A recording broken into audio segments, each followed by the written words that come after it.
Okay, we are talking about solving two-step equations.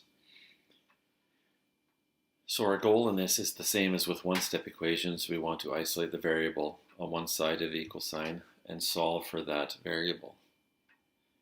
Okay, so the method we're going to use is we're going to use opposite operations using reverse order of operations to solve for the variable. Okay, and there's two steps in this. The first step we're going to do is we're going to remove the constant. And then we're going to do that by applying opposite operation, either addition or subtraction. Once that is done, we're going to do our second step, which is to remove the coefficient. Or if it's division, we're going to remove the divisor, and then we'll be left with the variable all by itself. So as we start here, I want to do a reminder. We've so far done one-step equations, which were things such as n minus 5 equals 15. And we solve these by using one step, by using opposite operations. So this is subtracting 5.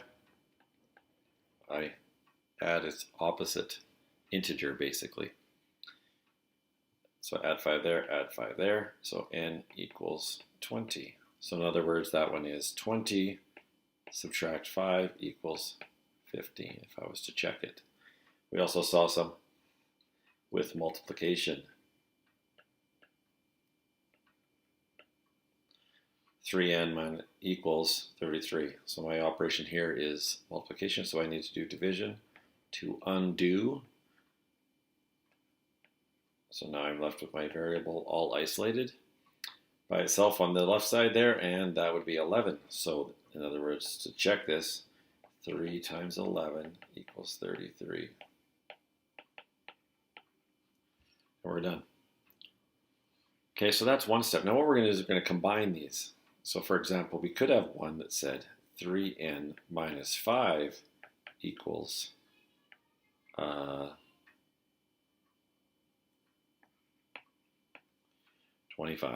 Okay, so now we've just added the two one-step equations, this one and this one, and made them into one that's similar here. So we want to do reverse order of operations. So remember order of operations with BEDMAS. And again, we're doing it reverse because we're undoing so that we can back it up all the way back to we have the starting point, which was the variable. So in this one, we're going to start reverse order of operations. So I need to do subtraction or addition first. So we have subtraction, subtract 5, so I'm going to add 5. That will cancel this out, add 5. I now move everything that's left on the left side down, my equal sign. And then what do I have on the right-hand side? 25 plus 5 is 30. So there's my first step. Now I'm down to my second step. We know how to do these ones. I'm multiplying, so I need to divide.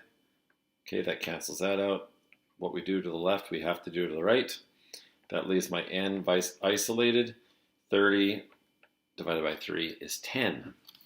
So now in this, again, every single time, we're going to check or verify that we have the correct answer.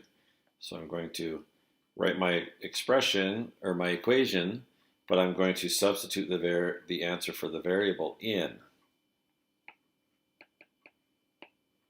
So I have 3 times 10, subtract 5. So 3 times 10 is 30, subtract 5 equals 25. 25 equals 25. So it is verified. I am correct. Okay, let's do another one. 2n plus 12 equals 36. Okay, so again, we start reverse order operations, addition or subtraction. Here we see this. Okay, so I'm going to subtract 12. That cancels this out. Subtract 12. 2n equals 24.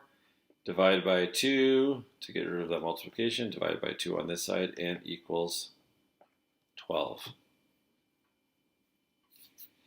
Verify this.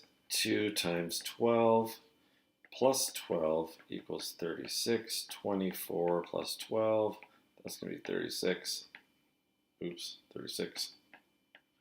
Okay, there's my verifying. Another one. 4f plus 9.3 equals equals, let's say, 43.56. Why not? Okay, so on this one, again, I'm going to get my constant out of here on my first step. So I'm adding 9.3. I'm going to subtract 9.3. Subtract 9.3.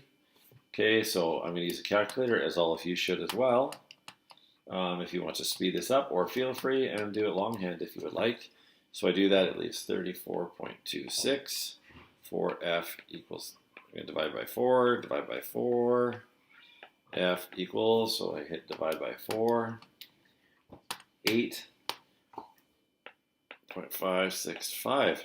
So I verify that. I go 4 times 8.565 plus 9.3. I hope is going to equal 43.56. So times 8.565 by 4, and that gives me 34.26 plus 9.3.